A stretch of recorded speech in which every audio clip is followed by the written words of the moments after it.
Imagine for a second that you found an instruction manual in the glove box of a used car. Okay, pretty normal so far. Right. So you open it up, just to figure out how to change the oil or whatever. Yeah. But halfway through the diagram of the engine block, the manual suddenly starts explaining, like, the gravitational pull of black holes. Oh, wow. Yeah. And then it goes into the secret spiritual history of dinosaurs. Naturally. And then it finishes with the exact mathematical formula for karma. You'd be pretty surprised, right? I mean, I'd probably think I bought the wrong car. Exactly. Yeah. But that is kind of exactly the experience of exploring Zufeng's text, which is called Intermediate Self-Improvement. And that's our mission for today's deep dive. We are exploring this highly syncretic text, which is honestly definitely not your standard corporate self-help guide. Oh, not at all. It is this sweeping, intensely detailed philosophical framework. I mean, it takes concepts from Christianity, Buddhism, Taoism, and then it mixes them with these incredibly practical, gritty life strategies. Yeah, like actual day-to-day survival stuff. Right, and it attempts to weave all of that into a single, unified cosmic theory. It's really ambitious. It totally is. And before we dive in, we just want to be completely clear with you listening. This deep dive is an impartial exploration of the source material. Absolutely. We are here to unpack the unique, vividly detailed, and honestly, sometimes really intense ideas presented in this text. We aren't here to endorse them or, take a political or religious side. No, not at all. We are simply here to understand the intricate worldview this author constructs for the reader. Right. Okay, let's unpack this. Because today's journey really does cover everything from the objective, inescapable algorithms of the universe. And the origin story of Eastern humanity. Yes, that too. All the way down to practical advice on how fixing a truck literally relates to the salvation of your soul. It's a wild ride, because it's a text that refuses to separate the cosmic from the mundane. To understand how to improve yourself, the author insists you have to understand the architecture of the universe you're actually living in. Yeah, it's like you have to know who is running the simulation before you can win the game. That's a great way to put it. And in this text, the ultimate authority is called the greatest creator. The source describes the greatest creator as the energy center of what it calls the supramaterial world. Right, which is essentially the realm that exists completely beyond physical matter. Exactly. And it's an entity defined by 8 specific characteristics. Let me see if I have them here. Uniqueness, amorphousness, neutrality, mystery. Impartiality, mercy, supreme power, and absolute wisdom. Right, those 8. And what really stands out to me is that these traits, especially the amorphousness and neutrality part, they describe this formless, abstract force, rather than a human-like deity sitting on a cloud. Yeah, it's much more structural. But then, the text integrates Christianity right into this abstract structure. It uniquely positions Jesus not just as a religious figure, but as the greatest creator's spokesperson and, quote, the master switch of energy. And that phrasing, master switch of energy, it's crucial because it shifts the framing from pure theology to, well, the literal mechanics of the universe. The plumbing of it all. Exactly. So the greatest creator exists in what the text refers to as the negative universe. Which sounds like a sci-fi movie. It really does. But you can think of the negative universe as the invisible, non-material flip side to our physical reality. It's where all the overarching laws are written. And the creator maintains order in our physical world through something called the Tao. Right. And in a lot of traditions, the Tao is like a philosophical path, right? A way of living. Normally, yes. But this text redefines the Tao as a literal operating system. It is the active force. The text calls it the universal bloodstream. So it essentially functions as the physics of cause and effect. Right. An objective law that operates entirely independently of human will. And the source uses these really grounded examples to explain the mechanics of it. Like pulling weeds from a cultivated field aligns with the Tao because you are maintaining a designed order. Okay, makes sense. But pulling those exact same weeds from the wild does not align with the Tao because you are disrupting an existing natural system. Right. Or like going to sleep when your body is tired aligns with the Tao. Exactly. But forcing yourself to stay awake against your biology, that triggers a system error. It reads so much like an inescapable cosmic algorithm. Like if you input the wrong data by acting against human nature, you get that system error, which manifests in life as a disaster. Yep, a literal disaster. But I do have to push back a little on the author's strict interpretation of cause and effect here, because it gets incredibly intense. Oh, it really does. The text literally states that if you get hit by a car in Australia, you shouldn't be surprised. Because it might be because you killed a dog in China years ago that shouldn't have been killed. Yeah, the geographical leap there is wild. Or, like, a sudden heart attack at 70 is the direct result of an unethical act in 30.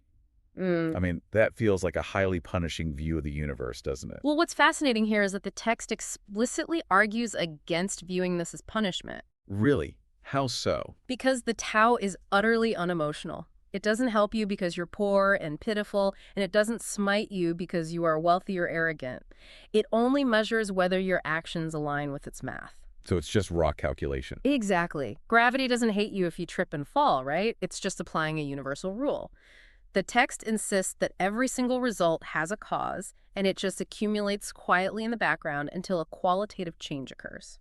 So you don't see the algorithm calculating your actions, but the math is always running. The math is always running. Okay, but if the universe operates on this flawless, unemotional math, and the creator is this formless energy center, it kind of begs the question of why human history is so incredibly chaotic. Yeah, that's the obvious gap there. And the text answers that with an origin story that takes a hard left turn into what reads, honestly, like a sci-fi epic. It really does. It presents this highly unconventional origin story, particularly regarding Eastern humanity and the roots of Buddhism, and it uses this to explain our current spiritual condition. Right.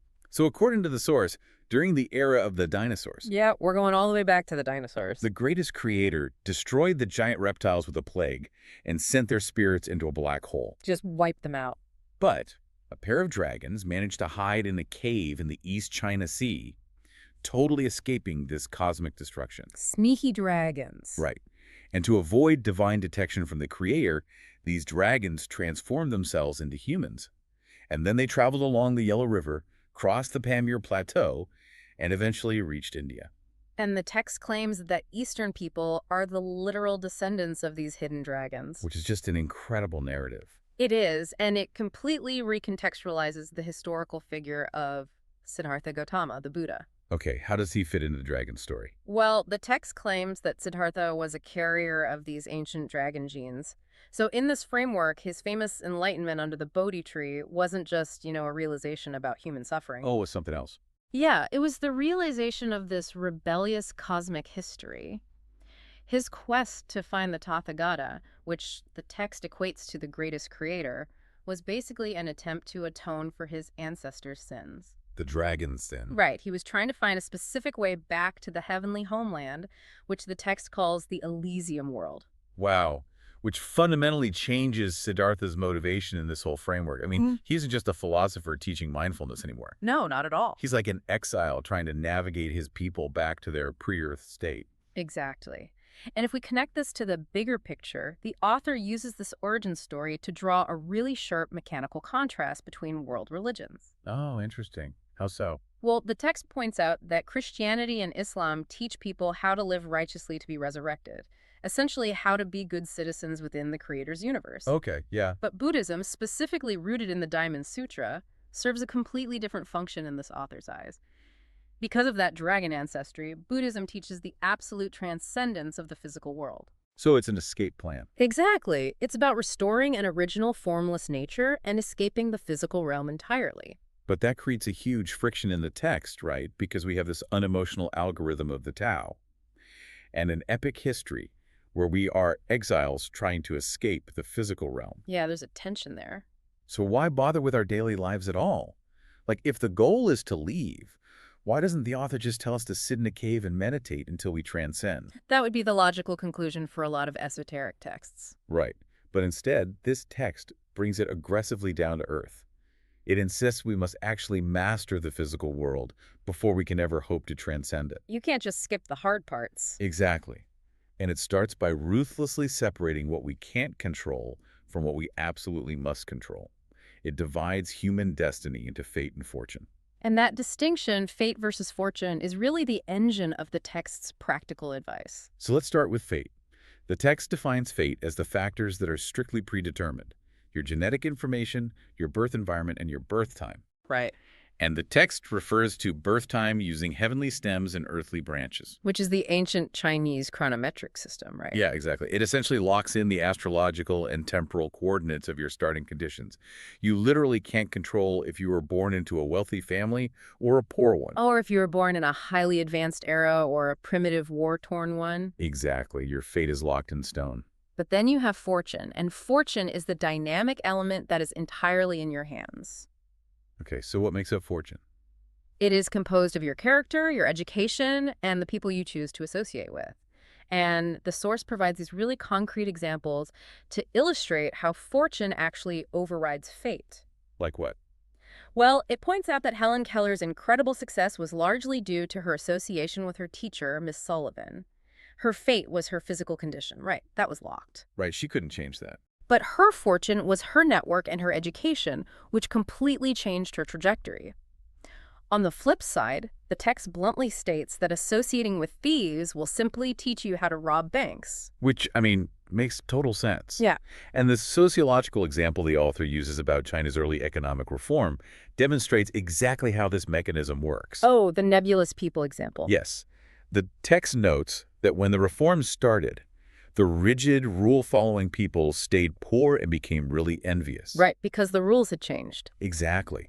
Meanwhile, the quote-unquote nebulous people, the ones who were maybe considered idle or didn't take state jobs seriously, they were the ones who became wildly successful. Because their adaptability finally matched the chaotic, dynamic, new environment. Right. That is the core mechanism of fortune. It's alignment. When your character matches the reality of your environment, success follows. Okay, so let me ask you a question. If I'm stuck in a miserable job, struggling to make ends meet, my instinct is usually just to blame my fate.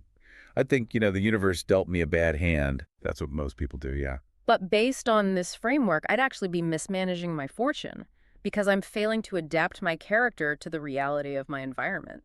Am I reading that right? That tracks perfectly with the author's logic. If your life is a constant struggle, it's not because the universe cursed your fate. Okay. It's because you are trying to force a square peg into a round hole.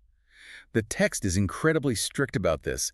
Passive acceptance of misery is incorrect. Wow, so no playing the victim. Exactly. The universe requires you to adapt. It demands what the text calls self-rescue. Self-rescue. And since we are required to manipulate our fortune, the text gives us a surprisingly grounded toolkit for this self-rescue. It really does. Like it mounts a massive defense of the scientific method, warning against pseudoscience and insisting we have to respect physical laws to master them. Which is surprising for a text that talks about dragons and black holes. I know, right? It's so practical. And then it breaks down self-rescue into 3 sequential levels: life, spirit, and soul. Right. And the first level, life, is just pure material pragmatism. Yeah. The text says if you're a laborer enduring a terrible boss and not getting paid, you need to muster the courage to start a small business or learn masonry. Like actually learn a physical trade. Exactly. No deity is going to drop money in your lap. You have to save yourself materially first. And then, once you've stabilized your material life, you move to the spirit level. And this brings us to a really unexpected analogy in the source material, which is maintaining a truck. I love this analogy so much. It's so specific. The author draws a direct mechanical parallel between vehicle maintenance and spiritual health. Right. The author says cultivating your spirit is exactly like keeping a truck in good condition. Like if a truck driver changes the air filters, checks the spark plugs, ensures the cylinder isn't scuffed, and, keeps the transmission lubricated. That truck is going to be incredibly powerful. Exactly. You can climb steep hills fully loaded, and the text says that truck literally has quote-unquote spirit. And if you neglect it, it slips backward. Yeah, your body and your mind require the exact same mechanical diligence. You cannot cultivate spiritual energy if your physical truck is breaking down. It's so pragmatic. So once your life is stable and your physical and mental engine is tuned, you finally reach the third level, which is soul. Okay, so what happens at the soul level? According to text, the soul level is about paying off your karmic debts and purifying your consciousness. But here is the massive paradox at the heart of the text.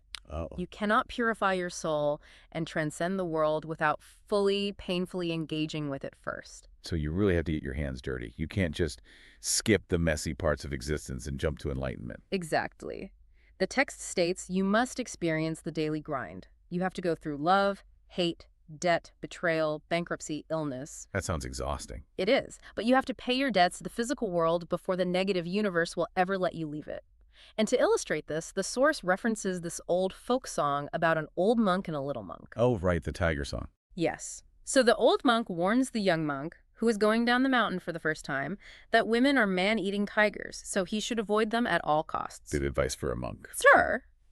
But because the young monk has never actually engaged with the world, he has zero context for that warning. So he sees women, they obviously don't look like tigers, and the quote-unquote tiger of desire enters his heart anyway, Yeah. completely ruining his spiritual focus. Because you can't just be warned about the world. You have to endure it to actually understand it. Exactly. And this raises an important question. How can you achieve the extraordinary if you constantly avoid the ordinary? You can't. Right. The text's answer is that you simply cannot. Without engaging, trying to disengage is like climbing a wall without a ladder. And the text compares truly extraordinary people to grass growing in the harsh Gobi Desert. That's a vivid image. On the surface, that grass looks totally ordinary, even weak. But it survives freezing cold, scorching sun, and being trampled. It's unyielding. And extraordinary people are the exact same. You can't crush them with power, and you can't buy them with money, because they have survived the mundane and forged this unshakable core. Okay, so once you've done all that, you've stabilized your life, you've fixed your spiritual truck, you've survived the Gobi Desert of a terrible career, paid your karmic debts, and aligned your fortune with the unemotional algorithm of the Tao. That's a lot of work. It's a lifetime of work. What is the ultimate payoff? Like, what is the final gear of this intermediate self-improvement? The text points to a highly potent mechanism it calls visualization. And it defines visualization very, very differently than modern pop psychology or standard manifestation techniques. Yeah, this isn't just cutting out pictures for a vision board. Not at all. The text defines it as a vivid, future-oriented image that forms in your mind exclusively through unconscious mental activities. Unconscious being the key word there. Exactly. The claim is that once your consciousness is purified, the negative universe, that invisible realm of laws we talked about earlier, will eventually make that exact unconscious image real in the material world. And the author shares some really intense personal anecdotes to demonstrate this mechanism, right? Oh yeah, like in 1980, the author had this sudden, completely unprompted vision of living in a specific fenced yard with chickens in Zhangjiakou. Just out of nowhere. Yeah. And then 8 years later, in Gansu province, he realizes he is literally standing in that exact yard. It's spooky. He also details a story of a manager who envisioned an African villa with a swimming pool and a servant in a white coat. And that came true too. Yes, that specific vision identically materialized years later in Zimbabwe. But the most dramatic example the author gives is a car crash. Oh, this one is wild. The author writes about falling asleep at the wheel while driving 165 kilometers per hour. Which is incredibly fast. Yeah. He crashed into a concrete milestone, but he survived completely unscathed. If he had hit it just an inch differently, he would have rolled down a slope and died. And that event triggered something major. Right. Surviving that crash sparked 4 years of intense Bible study, which then triggered these vivid, unconscious visions of what the text calls 36-dimensional space. Which are essentially higher planes of existence, right? Far beyond our 3D reality. Exactly. But here's where it gets really interesting, though. The text outlines a terrifyingly strict rule for visualization to actually work. Yes. It states unequivocally that true visualization only activates when you are entirely serene and free from material desires. So you can't want it. No. It will not appear when you are busy, worried, or full of greed. You cannot force the negative universe to give you a sports car just by thinking about it really hard. Because if you're thinking about it really hard, you're full of desire, and that desire actively blocks the signal to the negative universe. Exactly. The ultimate goal of all this self-improvement is to reach a state of oblivion to both self and objects. Oblivion to self. Yes, it's a state where the boundary between you and the external world just completely vanishes. How do you even know if you've reached a state like that? Well, the text gives a pretty chilling diagnostic. You know you've reached it when bankruptcy doesn't faze you, when the death of a loved one brings no paralyzing sadness, when facing your own death brings zero fear, and when you can literally no longer distinguish between you, me, and them.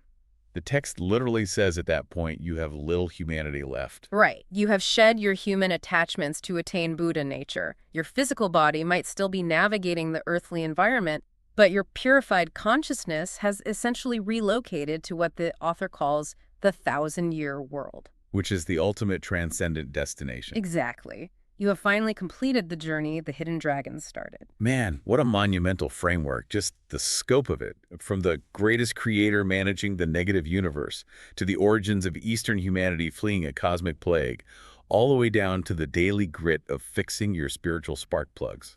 And getting your hands dirty in the real world to reshape your fortune. Right, all of it leading to this state of total serenity, where the universe literally bends to an unconscious mind. It is a profound synthesis of ideas. And I think for you listening, whether you are, prepping for a stressful meeting or just trying to navigate a really chaotic week, the core practical message here is actually incredibly empowering. Yeah, it really is. Your fate, your genetics, the era you were born into that might be locked in by the heavenly stems and earthly branches, but your fortune, your character, your network, your adaptability is entirely your own masterpiece to paint. You are not helpless against the algorithm. No, you're not. You are the mechanic of your own life. Mm. And I want to leave you with a final thought to mull over as you go about your day.